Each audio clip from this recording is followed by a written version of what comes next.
দরজা খোলা আছে, ভিতরে এসো।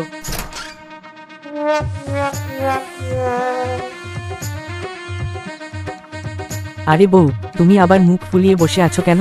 তোমার সঙ্গে কথা বলবো না। তুমি তো বলেছিলে আমার জন্য লাল শাড়ি আনবে, শাড়ি কোথায়? আরে বউ, বাজারে গিয়ে দেখি শাড়ির দাম অনেক বেড়ে গেছে, তাই ভাবলাম পরে আনবো। তাইলে নিজের জন্য নতুন লুঙ্গি কিনছো কেন?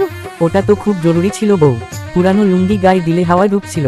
আমার শাড়ি জরুরি না, শুধু তোমার লুঙ্গি জরুরি। আরে বউ, তুমি শাড়ি না পরলেও রূপে রানী, কিন্তু আমি লুঙ্গি ছাড়া পাড়ায় বের হব কিভাবে?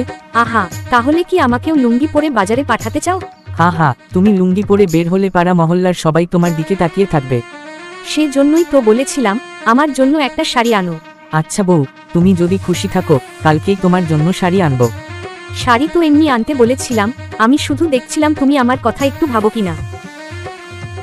বউ, তুমি রাগ করলে আমার মাথা গরম লাগে, আর হাসলে ঠান্ডা লাগে। তুমি না একেবারে পাগল। পাগল না হলে তোমাকে এত ভালোবাসতাম নাকি বউ? আচ্ছা চল আজ তোমার লুঙ্গি দিয়েই নাচি। আরে বাবা, নাচা দেখলে তো পাড়ার সবাই বাড়িতে এসে ভিড় জমাবে। হ্যাঁ রে মা, কি নিয়ে আবার ঝগড়া হচ্ছে তোমাদের দুজনের? আম্মা, ও আমার জন্য শাড়ি আনার কথা বলেছিল, কিন্তু আনেনি। নিজের জন্য লুঙ্গি এনেছে।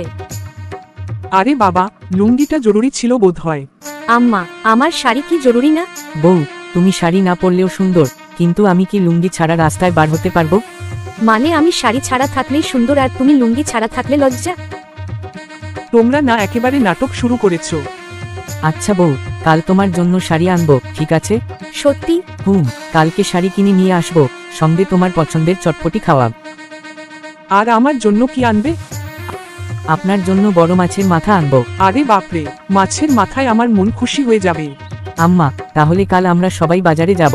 হ্যাঁ, তাতে তোমাদের ঝগড়াও হবে না, আমার বাজারও হয়ে যাবে। ঠিক আছে, কালকে সবাই মিলে বাজারে গিয়ে শাড়ি, লুঙ্গি, মাছ সব কিনবো।